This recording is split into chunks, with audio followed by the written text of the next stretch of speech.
حضرت فضیل بن عیاض رحمۃ اللہ علیہ ڈاکو تھے، اور نیلے ڈاکو نہیں تھے، ڈاکوؤں کے سردار تھے. تو ارشاد فرماتے ہیں کہ میرا طریقہ یہ تھا کہ میں ایک پورے قافلے کی صورت میں حملہ کرتا تھا تو لوگ ڈرا کرتے تھے کہ فضیل بن عیاض کے ڈاکو نے حملہ کیا تو پھر نہیں بچتے. ایک دن گزر رہا تھا تو ایک قاری صاحب آیت پڑھ رہے تھے، لا تقنطوا من رحمت اللہ، اللہ کی رحمت سے کبھی نا امید نہ ہونا، ان اللہ یغفر الذنوب جمیعا، بے شک وہ سارے گناہ معاف کر دے گا. آپ فرماتے ہیں میرے دل میں بات اثر کر گئی، ماننا ہے نا.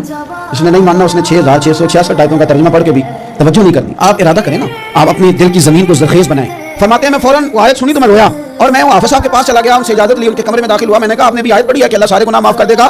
تو جس بندے نے کئی سال ڈاکے ڈالے ہوں، بیٹیاں روتی رہتی ہوں پر وہ مال لے کے آ گیا ہو، مائیں واسطے دیتی رہتی ہوں پر وہ لوٹ کے نکل آیا ہو، اب جی اگر وہ بندہ بھی سچے دل سے توبہ کرے تو اللہ معاف کر دیتا ہے. تو آپ جی کہنے لگے میں کون ہوتا ہوں تمہیں کوئی تفسیر بتانے والا، میں نے تو قرآن کی آیت پڑھی ہے. میرا رب کہتا ہے لا تقنطوا من رحمت اللہ، تم نے مایوس نہیں ہونا، تم آ جانا، معافی مانگ لینا، ان اللہ یغفر الذنوب جمیعا، اللہ سارے گناہ معاف فرما دے گا. اللہ سارے گناہ، تو یہ تو اللہ فرما رہا ہے. فضیل بن عیاض کہتے ہیں میں نے کہا ختم ہو گئی بات، توبہ بھائی. واپس آیا تو وہ میرے ساتھ جو تھے نا ان سے میں نے کہا سردار نیا تلاش کر لو بھائی. اب ارادے بدل گئے، پروگرام کچھ اور ہو گیا. اب تو لوگ ہمیں تانے دیں گے، اب تو لوگ باتیں کریں گے کہ چوتھے کی لین جانا ہے. فضیل بن عیاض کہنے لگے بس بھائی توبہ کرنی، اب تم کوئی اور سردار تلاش کر لو. اور اوپر سے نہیں کہا، توبہ کی تقریریں نہیں کی، دوسروں کو میسج نہیں بھیجے، اور لیکچر نہیں جھاڑے، رو کے کہا، درد سے کہا، دل سے کہا. تو وہ جو باقی کے تھے نا ان پر سردار کی بات کا اثر ہوا. کہنے لگے سردار ہم نے سردار نیا نہیں ڈھونڈنا، اگر چوریاں مل کے کی ہیں تو اب تو اس طرح تو نہ کہا، توبہ بھی مل کے ہی کریں گے، اب اللہ بھی مل کے ہی کریں گے. اب بس تو اگر ادھر جائے گا تو ہم بھی تو جائیں گے نا. اللہ اکبر.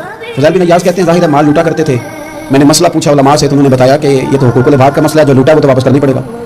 اب میں نے وہ پیسے جمع کیے، اب سارے تو میرے پاس تھے نہیں، جتنے میں دے سکتا تھا دیے، جو کھا چکا تھا وہ رہ گئے. ایک یہودی کے پیسے رہ گئے، اس کے گھر چلا گیا. میں نے جا کے اسے کہا میاں میں نے کر لیا توبہ، اور میں وہ فضیل بن عیاض ڈاکو ہوں جس کے تیرے گھر سے اتنا مال لوٹا تھا، میرے پاس پیسے کوئی نہیں، وہ پیسے لگ گئے، اب تو اس طرح کر مجھے معاف کر دے.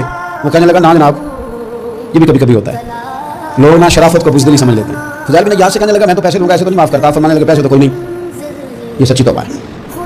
وہ کہنے لگا پھر اس طرح کرو میری اونٹوں کو چارہ ڈالو، پیسے پورے ہوئے تو چلے جانا. کل ڈاکو تھے، ابھی وہ تلوار چلانی آتی ہے، نیزہ چلانا آتا ہے، ڈٹنا آتا ہے، اعصاب مضبوط ہے، مسئلہ کوئی نہیں.